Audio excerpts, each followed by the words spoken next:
Yo, what's going on, guys? It's Houston Sports Talk back into the video day, and today the Toronto Raptors have waived PJ Tucker, 39-year-old veteran who will be 40 years old in May. PJ Tucker was traded to Toronto when the Miami Heat traded. This goes back because it was on the Clippers. Obviously, he was traded from Philadelphia. We're gonna be here a while talking about PJ Tucker trades. He was traded from Philadelphia to LA, being in the Harden trade. Played a little bit last year with them.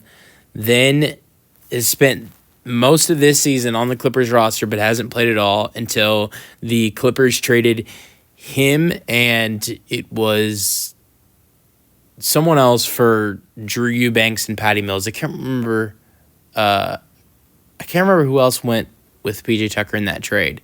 It was Mo Bamba, and a couple draft picks were involved in that deal. And so he's then in Utah.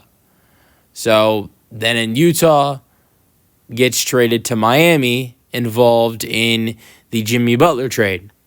And once he's in Miami, honestly, I thought PJ Tucker was going to stay in Miami because that's a place where he played very good basketball. Played one season there, was a starter, and played a role in the Miami Heat going all the way to the Eastern Conference Finals in a 7-game series against the Boston Celtics. Not the one where they won, but the one they lost. And obviously wouldn't have that type of role again, but I thought that would be a solid place for him. But they traded him in a second-round pick for Davion Mitchell and bring in Mitchell, and now PJ Tucker was with his third stint with the Toronto Raptors. So, in third stint, I know that sounds crazy, but was a second-round pick 35th overall in the 2006 NBA draft with Toronto, and spent the 2006-07 season with them.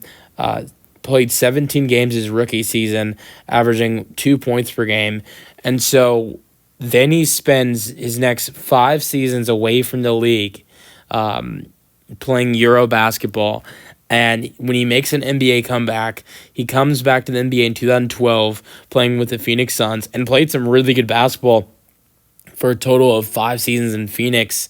And then the 2016-17 season, where does he go back to? Where does he get traded back to? Toronto. 2016-17 season, played 24 games and 4 starts with Toronto, averaging 25 minutes per game, shooting 40% from the floor, 40% from 3, 6 points per game, 6 rebounds per game. But then what happens after that offseason? He leaves for Houston, and that probably was one of PJ Tucker's best career decisions he made, because he goes to Houston and he plays some great basketball for the next 3 seasons. 2017-18, 82 games, 34 starts, 28 minutes per game, 39% from the floor, 37% from 3, 7 points per game, 6 rebounds per game. The Rockets that year, as a Rockets fan, that was an incredible playoff run. Made all the way to the Western Conference Finals, almost knocked off the Golden State Warriors, and he was a starter the entire postseason, started all 17 games, averaged 9 points per game, 7 rebounds per game, 1 block per game, and from 3 shot 47% from 3 in the playoffs, the Rockets. Then the next year, in 2018-19, he becomes a starter for that Rockets team. In 82 games, 82 starts, he averaged 7.3 points per game, 6 rebounds per game. And then the 2019-20 season, starter again, 72 games, 72 starts, 34 minutes per game, 36% from 3, 7-7, averaging 2 assists per game, 1 steal per game, almost half a block per game. His 3-point shooting and his not only his 3-point shooting, but his defense were a big reason why the Houston Rockets were so good for those years, in 2019-20, 2018-19, and 2017-18 seasons.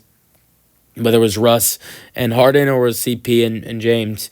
Obviously, he did spend more and more season in Houston, and then we saw him get traded to Milwaukee. The Houston era ended, and he helped the Milwaukee Bucks win a championship. He got traded to Milwaukee. Wasn't really good in the regular season, but in their playoff run, he was key. 23 games, 19 starts, 29 minutes per game, and he shot 38% from the floor, so shooting wasn't great, but it was the defense he had in their playoff run that was huge.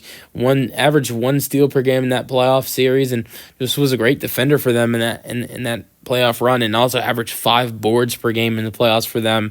So scoring wasn't huge, but defensively and rebounding, he made a huge impact for this Bucks team and their championship run. Also, I feel like another big thing was he averaged 2.1 offensive rebounds per game in the Bucks playoff run, which was the highest of at any point in his career in a just in any playoff season. So yeah, he was huge for them in their playoff run when they won a championship, and that was PJ Tucker's only championship.